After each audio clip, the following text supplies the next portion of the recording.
Okay, as a review to go over chapter 4 and 5 for the oral, let's start with just a review that when you are looking at these questions in general, you want to go through a series of steps. The first one is generally going to be identifying any question word that you may have, like a who, what, where, when, how question. If it doesn't have that, then oftentimes it's just a yes or no or either or question.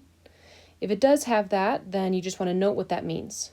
Then you move on, you're going to find your verb, your verb or verbs. So count how many verbs you have, identify them. And then when you answer, you want to reuse that same structure. Let's start with chapter 4. Numéro 1. Décrivez l'emplacement de deux objets dans votre chambre. Is there a question word? No. In fact, this is a statement, and it's asking you to describe. L'emplacement looks a lot like English. If we take that off, placement. Deux objets dans votre chambre. So this is trying to use the prepositions of place, the in, at, to, of, or from, but also next to, under, above, to the left of, to the right of, close to, far from, etc. So this is your, I believe, prepositions of places on page 72. It's the image with Justin and Clarisse. And when you're doing that, you want to have a full sentence as always, making sure that you're saying something like either the bed is under the window, or you can say there is a bed under the window. So both of those structures will be fine. Numéro 2. Est-ce qu'il y a des rideaux dans la salle de classe? If you look, is there a question word? No, there isn't. It just starts with est-ce que. So it's just a yes or no question. Il y a des rideaux dans la salle de classe. I have only one verb. It is a. So you want to reuse that structure. In fact, I want to reuse this whole structure, il y a. Des rideaux, reminder what that means. That's in your vocabulary. If you need to put in a ne pas, be very careful where you put your ne and your pas when you're doing the expression il y a. And also watch out for what happens when you use articles after ne pas. Sometimes they change. Numéro 3. Combien de films regardez-vous dans un mois? What's the question word?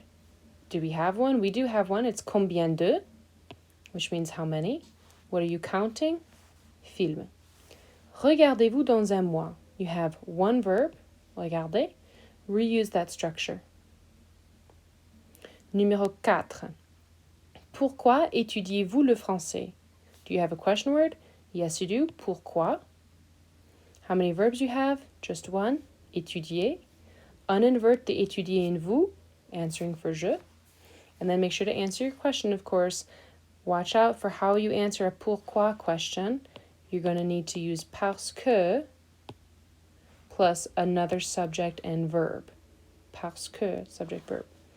Numéro 5. Quand est-ce que vous finissez les études à OSU? Do you have a question word? Yes, you do. When? Vous finissez les études à OSU? Here we go. You have one verb. Don't be fooled by les études. That's a noun because it's preceded by an article. So finissez is your only verb here. Watch out for the pronunciation of étude. Étude doesn't have an S here, and it doesn't have an I after the D. Étude, les études.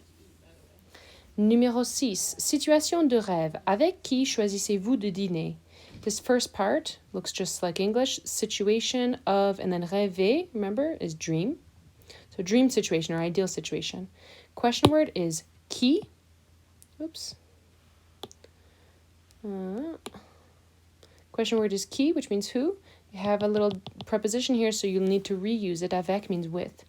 How many verbs do you have? You might be tempted to say to, choisissez, and then dîner. Choisissez-vous de dîner? And in fact, that's correct. Don't forget there's the little de in there. So when you uninvert it, your subject goes first, then your choisir is conjugated, then you just drop down de dîner, copy paste it, and then you've got that preposition, avec, and then a person. Okay. Chapitre 5. Numéro 1. Présentez les noms de 3 membres de votre famille. So this does not have a question word. This is just asking you to do something. Once again, is to present the names.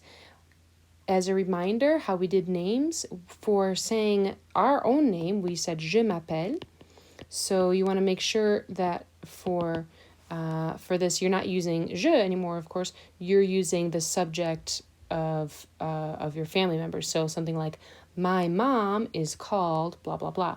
So you're going to make sure that you change this conjugation to match with that. And then don't forget, you've got the possessive adjectives, right? Mon, ma, mes. And you want to make sure that they work correctly. So mon is for a masculine, ma is for a feminine object or person, and mes is for a plural object or person. Remember, it's not about what your gender is, but about the gender of the family member that you're talking about. That's it. Numéro 2.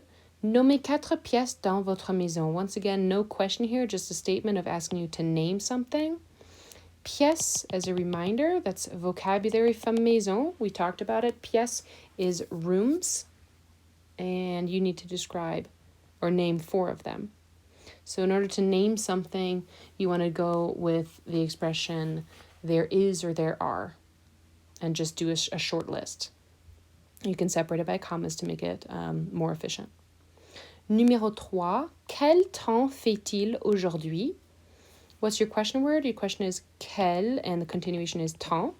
Temps is for the météo. Météo is weather. Quel temps? Fait-il aujourd'hui? You have one verb, fait. Uninvert it, right, with il. You do not have to use il fait expressions, although it is very common to use them. There may be some other ones, like it's raining, it's snowing, or there are clouds, there is a storm, something like that. But in general, you can use il fait. Numéro 4. Qu'est-ce que vous allez faire pendant les vacances? Question word is que, or what. Then you have est-ce que as just signifying that it's a question. Vous allez faire pendant les vacances. How many verbs do you have? You have 2, aller and faire. The first one is conjugated, and it is a form of aller. The second form is an infinitive. So this is getting you your futur proche. Okay? Pendant les vacances is during vacation. So you want to reuse the futur proche. You do not need to use faire as your verb of choice. You can use some other infinitive, of course. Numéro 5, very similar question. Qu'est-ce que vous n'allez pas faire ce week-end? Once again, question word is que, what? How many verbs do you have? 2. Your first one is a conjugated form of aller. Your second one is an infinitive. And you have the ne pas here, which goes around your aller. So what are you not doing this weekend? Put your ne pas in the right place. You can use any infinitive that you would like. Numéro 6. Est-ce que vous rendez visite à un membre de votre famille pendant les vacances? Si oui, à quel membre de famille? And this first question, there is no question word, so it's just a yes or no. How many verbs do you have? You have only 1. This is what you're conjugating. Make sure that you have it together with the rest of this verbal phrase here. Visite à plus a person. I realize that, of course, if that vacations this year in 2020 are a little bit more of a challenge than other years. So if you need to put in a ne pas, once again, find your verb and put your ne pas around it, you'll still have the rest of this stuff. Okay, and you just copy paste it. Watch out also for changing the possessive adjective. You're not visiting my family, as in me, L'Oreal. You're visiting your own family. Famille is a feminine word. So when you say my family, make sure it's feminine. If you are visiting a family member, of course, then I need you to tell me which family member. Quel membre de famille. Okay, that is it. Best of luck to you guys, and talk to you soon.